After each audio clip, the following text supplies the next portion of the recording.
Si on peut accroître la puissance dans notre vie en apprenant à mieux parler, qui ne voulait pas faire ça? Si vous savez que vous pouvez accroître la puissance dans votre vie en apprenant à mieux parler, qui ne voudrait pas faire ça? Eh bien, je vais vous apprendre aujourd'hui comment vous pouvez instantanément accroître votre joie. Instantanément. Non, mais vous pouvez avoir cet après-midi plus de joie que vous n'auriez eu si vous n'étiez pas là aujourd'hui pour écouter ce que je me prépare à vous dire. Parce que vos paroles affectent non seulement votre niveau de joie, mais encore le niveau de joie de toutes les personnes qui vous entourent. Votre salut a-t-il atteint votre bouche?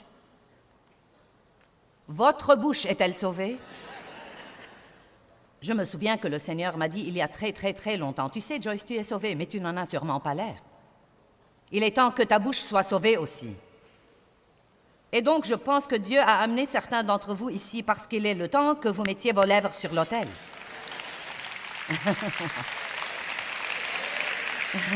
Et c'est une décision à prendre. Vous ne pouvez pas dompter votre langue sans l'aide de Dieu, mais il ne va pas tout faire à votre place. Et vous n'allez rien faire si vous ne comprenez pas l'importance de la puissance des paroles. Les paroles contiennent de la puissance, et cette puissance est soit créative, soit destructive. J'ai un verre là, et je peux mettre dans ce verre tout ce que je voudrais. C'est mon verre. Eh bien, votre bouche est votre bouche, et vous pouvez y mettre tout ce que vous voudrez. J'ai de l'eau douce et fraîche ici. Elle me rafraîchirait aujourd'hui quand j'aurais soif en prêchant, mais j'aurais pu aussi la remplir de boue si j'avais voulu. Et donc, nous devons commencer à prendre la responsabilité des paroles qui sortent de notre bouche. Nous pouvons bénir les gens par nos paroles.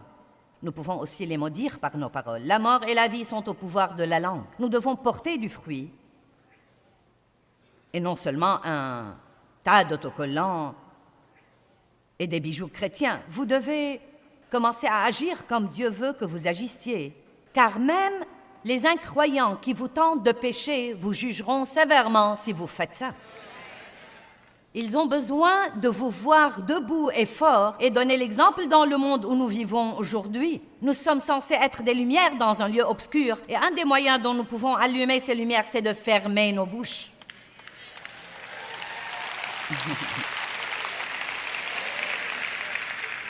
Au moins les fermer jusqu'à ce que quelque chose de bien en sorte. Et vous savez, le Saint-Esprit, si vous commencez à prier là-dessus, le Saint-Esprit vous retiendra juste avant d'être prêt. Ah.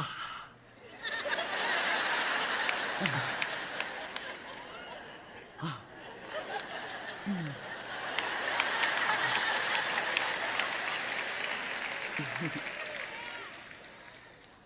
Vous savez ce qui m'a aidé à surmonter ce problème au début, il y a bien des années? Quand je parlais de quelque chose ou de quelqu'un dont je n'aurais pas dû parler, je parlais de quelqu'un et je sentais la condamnation, je sentais la condamnation. Je la sentais quand je commençais, mais je commençais quand même.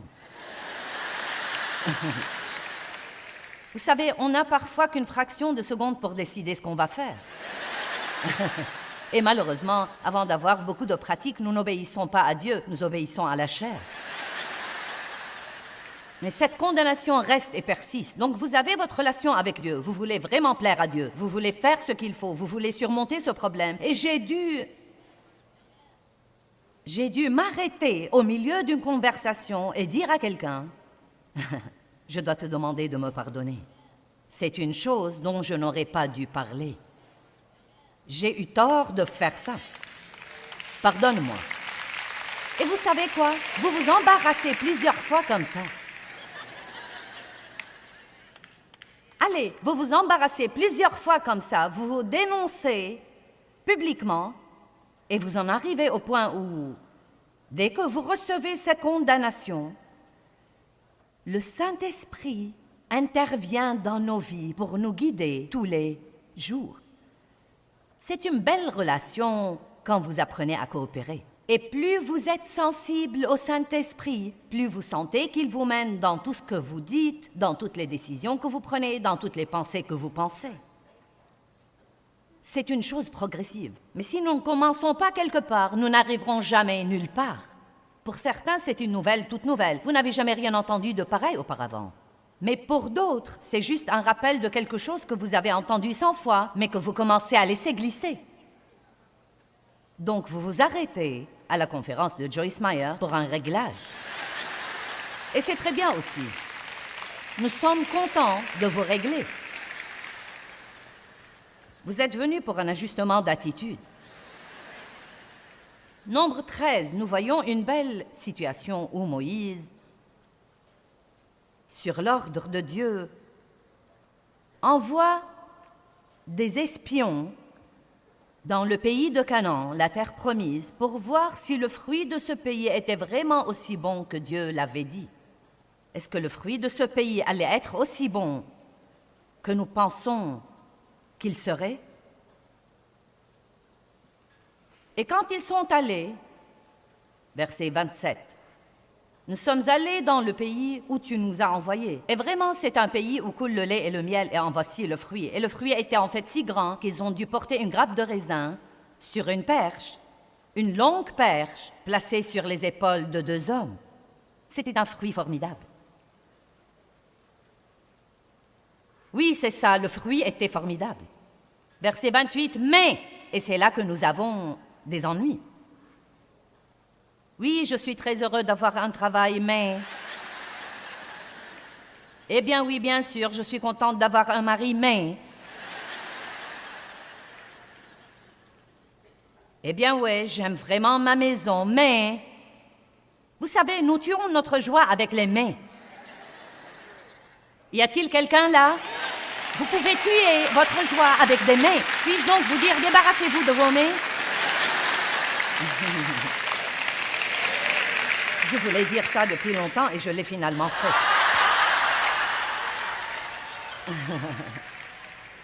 Eh bien, je ne veux pas aller plus loin. Juste débarrassez-vous des « bien ouais mais, bien ouais mais, bien ouais mais, bien ouais mais ». Oubliez tout ça. Oui, le fruit est formidable. Ce qu'a dit Dieu est absolument vrai.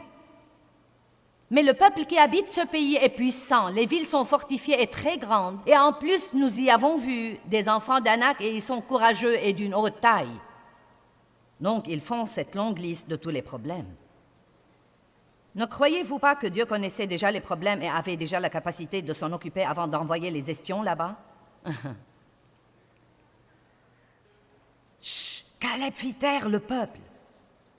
C'est une des choses que Dieu veut que nous fassions, et c'est d'encourager les autres quand les gens murmurent et se plaignent d'une façon juste, non pas pour être super religieux, mais pour dire « Chut! N'allons pas là. » Restons dans un lieu où Dieu peut travailler avec nous et nous bénir.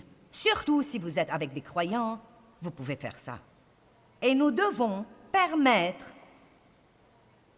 dans nos relations avec les autres personnes, nous devons vouloir qu'ils nous rappellent des choses et apprécier ça. Il y a toutes sortes de versets dans la Bible qui nous disent d'exhorter les autres à se soumettre à l'autorité, exhorter les autres à s'éloigner des conflits. Nous ne supportons pas ce genre de truc. Pour qui te prends-tu pour me dire ce que je dois faire? Que veux-tu dire par ne pas être négatif? Eh bien, tu es, vous savez. Non, mais vous savez comment c'est, même et surtout dans votre mariage. Vous savez, Dave pourrait me dire, eh bien, tu sais, tu as l'air très... Eh bien, que veux-tu dire par là? Tu es négatif sur d'autres plans. N'essaie pas de me dire que je suis négative. Vous savez, nous ne réagissons pas très bien à n'importe quelle correction. Quelqu'un a-t-il jamais remarqué ça? Nous nous mettons vite sur la défensive. Et vous savez quoi? Plus vous vous défendez, plus c'est signe que vous savez que vous êtes coupable. Wouhou! Caleb a dit « Chut », verset 30. « Montons et prenons possession du pays, car nous sommes bien capables de le faire. » Mais les hommes qui étaient avec lui dirent « Nous ne pouvons pas. » Regardez le verset 32. « Et ils ont fait aux Israélites un mauvais rapport. » Ça m'a toujours frappé que ils aient fait un rapport négatif. Ils ont vu le négatif plutôt que le positif. 2 d'entre eux ont voulu parler du fruit, et tous les autres ont voulu parler des géants. 2 ont vu Dieu, les autres ont vu le problème. Et Dieu a dit que c'était un mauvais rapport. Donc, quand nous parlons de tout ce qui ne va pas, cela rentre dans la catégorie du mal. Gardez votre langue du mal et vos lèvres des paroles trompeuses si vous voulez accroître votre joie. Combien d'entre vous croient avec moi que si vous parlez de choses heureuses, vous vous sentirez plus heureux?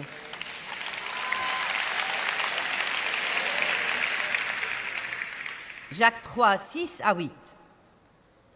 Verset 6. La langue aussi est un feu. La langue est un monde de l'iniquité placé parmi nos membres. Elle souille et déprave tout le corps et enflamme le cours de la vie. C'est étonnant ce que quelques paroles peuvent nous stimuler. Maintenant, vous voyez, vous venez pour m'écouter parler ou vous me regardez à la télé pour écouter les paroles que je dis. Et les paroles que je dis sont les paroles de Dieu et ces paroles sont pleines de vie et pleines de puissance. Et ça vous aide à vous sentir mieux. Combien d'entre vous, quand vous regardez l'émission le matin, vous vous sentez mieux? Eh bien, c'est que les paroles sont bonnes. Maintenant, vous avez la responsabilité de sortir de votre maison et d'utiliser vos paroles pour aider quelqu'un d'autre à se sentir mieux. Allez maintenant. Si je vais me donner la peine de vous aider à vous sentir mieux, vous devez aller aider quelqu'un d'autre à se sentir mieux. Et vous pouvez commencer par les gens dans votre maison. Laissez-moi vous donner une déclaration puissante. Je vous apprécie. Commencez à essayer de le dire. Peut-être même à quelqu'un avec qui vous êtes marié depuis déjà 20 ans. Je t'apprécie, sincèrement. Regardez-le dans les yeux et dites « Je t'apprécie ». Vous savez, ces paroles, elles ont quelque chose. Je vous apprécie.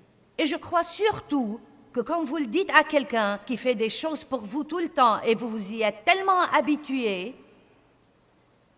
que vous commencez à considérer ça comme allant de soi. Je t'apprécie vraiment. Laissez-moi vous dire 4 autres expressions puissantes. S'il te plaît. Merci. Pardonne-moi. Je suis désolée. Que pensez-vous de celle-là? J'avais tort.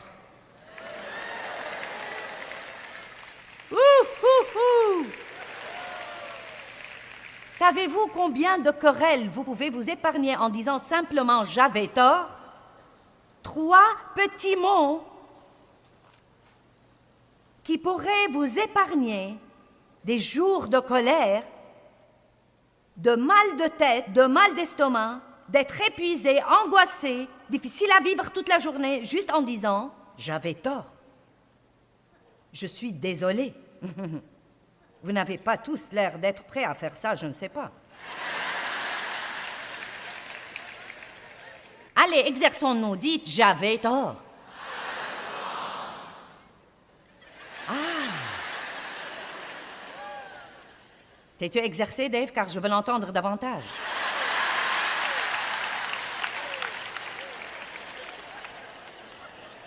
Est-ce qu'une d'entre vous, mesdames, est mariée à un type qui n'a jamais tort?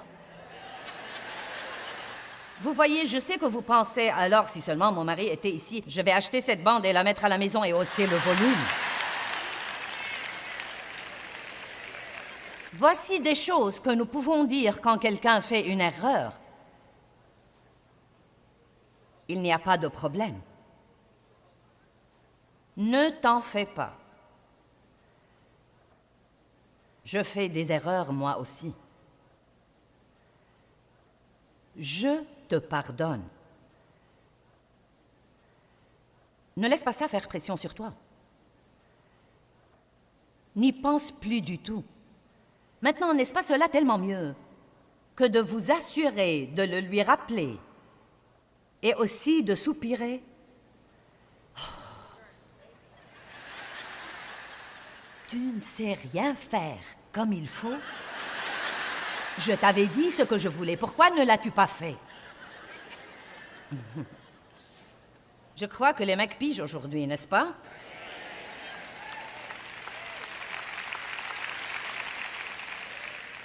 Proverbe 18, verset 20.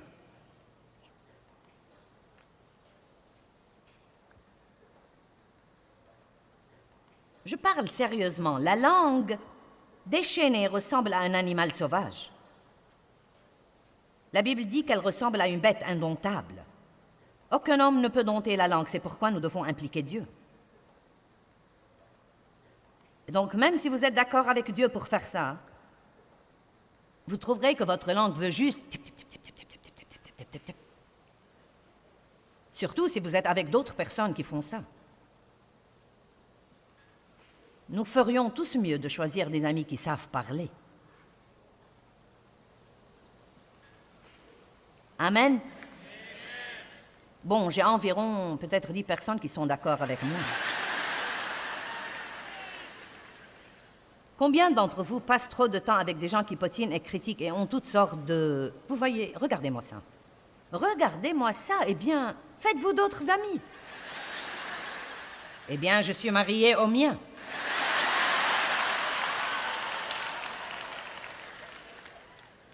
Eh bien, vous savez quoi? Vous devez compenser en passant du temps avec des gens positifs pour rester édifiés et vous devez prier et parler.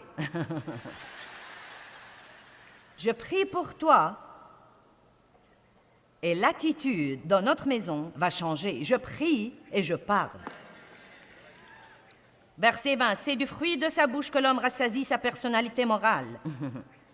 C'est du produit de ses paroles que l'homme se rassasie, que ses paroles soient bonnes ou mauvaises. Toute œuvre ressemble à une graine et elle apporte une conséquence ou une récolte dans notre vie. Je ne vais pas en parler dans ce message, mais vous le trouverez dans un autre message. Vous pouvez vous rendre malade, physiquement malade, par les mauvaises paroles. Et vous pouvez aussi libérer la guérison dans votre vie par les bonnes paroles. Oui. La mort et la vie sont au pouvoir de la langue. Quiconque lui donne libre cours en mangera les fruits pour la mort ou pour la vie. Vous mangez vos paroles. Ma vie pue. Eh bien, vous devez changer peut-être ce que vous dites.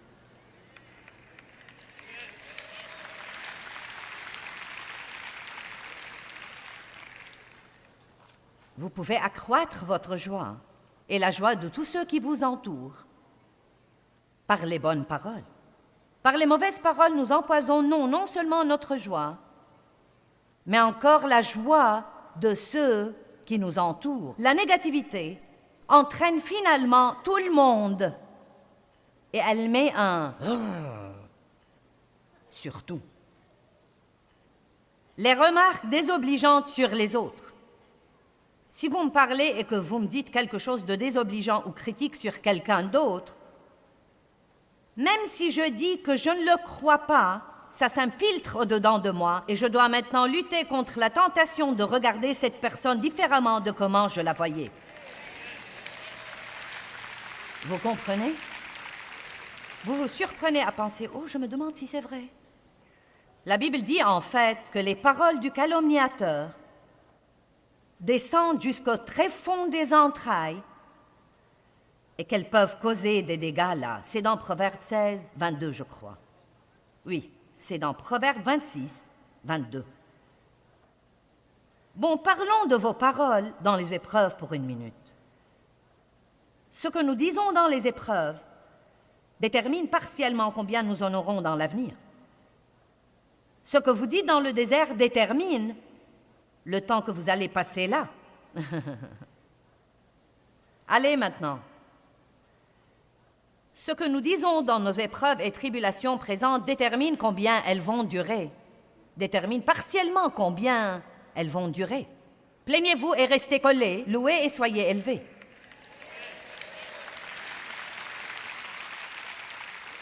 Mais nous garderons ça pour le message sur les murmures. Votre problème est-il vraiment votre problème? Ou est-ce votre attitude ou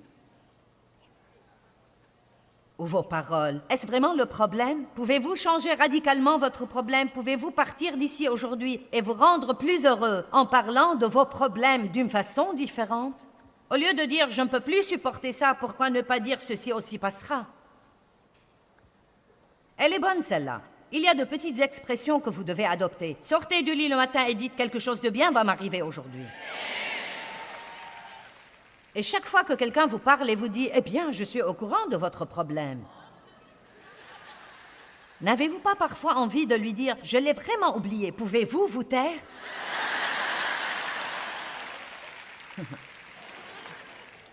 Quand vous arrivez finalement au point de ne plus penser à votre problème, et quelqu'un vient vous dire « Je suis au courant de votre problème »,